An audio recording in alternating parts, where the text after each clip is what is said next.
മിതമായ അളവിൽ മദ്യം കഴിക്കുന്നത് അത്ര കുഴപ്പമില്ലെന്ന് കരുതുന്നവരാണോ നിങ്ങൾ? എങ്കിൽ മിനസോട്ട സർവകലാശാലയിലെ പുതിയ ഗവേഷണ ഫലങ്ങൾ നിങ്ങളെ ഞെട്ടിച്ചേക്കാം. സാധാരണ നിലയിൽ തലച്ചോറിന്റെ വിവിധ ഭാഗങ്ങൾ ഒരു ശൃംഖല പോലെ പരസ്പരം ബന്ധപ്പെട്ടാണ് പ്രവർത്തിക്കുന്നത്. എന്നാൽ മദ്യം ഉള്ളിലെത്തുന്നതോടെ ഈ ആശയവിനിമയ സംവിധാനം തകിടം മറിയുന്നു എന്നാണ് പുതിയ പഠനങ്ങൾ വ്യക്തമാക്കുന്നത്. 21നും 45നും ഇടയിൽ പ്രായമുള്ള 107 വ്യക്തികളിലാണ് ഈ പരീക്ഷണം നടത്തിയത്.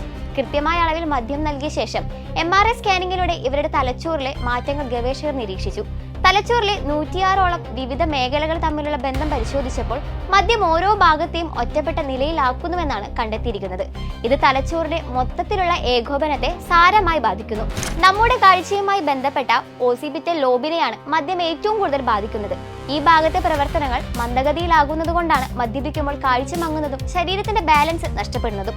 ഓരോ ഭാഗവും സ്വന്തം നിലയ്ക്ക് പ്രവർത്തിക്കാൻ തുടങ്ങുന്നതോടെ ചിന്തകൾ, വികാരങ്ങൾ, ആത്മനിയന്ത്രണം എന്നിവയിൽ മനുഷ്യന് നിയന്ത്രണം നഷ്ടമാകുന്നു. മദ്യപാനം മനുഷ്യന്റെ പെരുമാറ്റത്തെയും ചിന്താശേഷിയും എങ്ങനെ മാറ്റിമറിക്കുന്നു എന്ന് വിശദീകരിക്കാൻ ഈ കണ്ടെത്തൽ സഹായിക്കുന്നു. വിശ്രമാവസ്ഥയിലുള്ള തലച്ചോറിനെയാണ് ഈ പഠനത്തിൽ നിരീക്ഷിച്ചത്.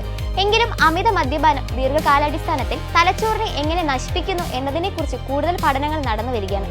ചുരുക്കത്തിൽ ചെറിയ അളവിലുള്ള മദ്യം പോലും നിങ്ങളുടെ തലച്ചോറിനെ താളം തെറ്റിക്കാൻ പര്യാപ്തമാണ്.